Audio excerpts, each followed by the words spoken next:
ذرا سوچئے کہ میں یہ سوچوں کہ جب یہ ویڈیو میں اپلوڈ کروں گا تب اگر یہ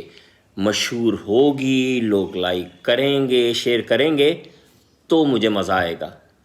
اور اگر تب لوگوں نے اس کو لائک نہ کیا اور شیئر نہ کیا تو ڈپریشن۔ اب اصل مسئلہ یہ ہے کہ ہمیں جس لمحے میں رہتے ہیں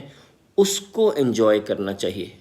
کوئی ایکسپیکٹیشنز بلڈ کر کے اس لمحے کا انتظار نہیں کرنا چاہیے کہ جب یہ ایکسپیکٹیشن میٹ ہوگی تب مجھے مزہ آئے گا۔ یہ صرف ایک بربادی ہے۔ ذرا سوچئے، غزہ میں جو لوگ اس وقت اپنے پورے جذبے کے ساتھ کھڑے ہیں اور ٹینٹوں میں بارش کے پانی میں بالکل بھوکے بیٹھے ہوئے ہیں، اب وہ یہ سوچیں کہ جب ہم جنگ جیتیں گے تب ہمیں مزہ آئے گا، تو اس کا تو کسی کو کچھ پتہ نہیں، لیکن ان کو ابھی مزہ آ رہا ہے کہ ہم اللہ تعالیٰ کی اطاعت کر رہے ہیں،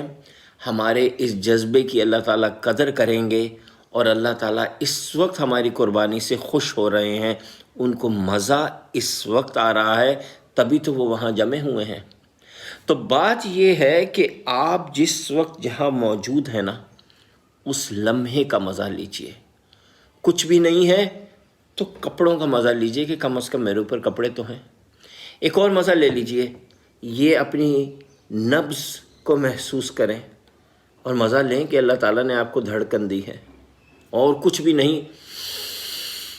تو ایک لمبا سا سانس لیں اور انجوائے کریں کہ اللہ تعالیٰ نے آپ کو پھیپھڑوں میں ہوا بھر کے مزہ لینے کی طاقت دی ہے۔ تو ایک مزہ اور بھی لے لیجئے، یہ ویڈیو فارورڈ کیجئے اور سوچئے کہ جو اس ویڈیو کو دیکھ کے ایک اچھی چیز سیکھے گا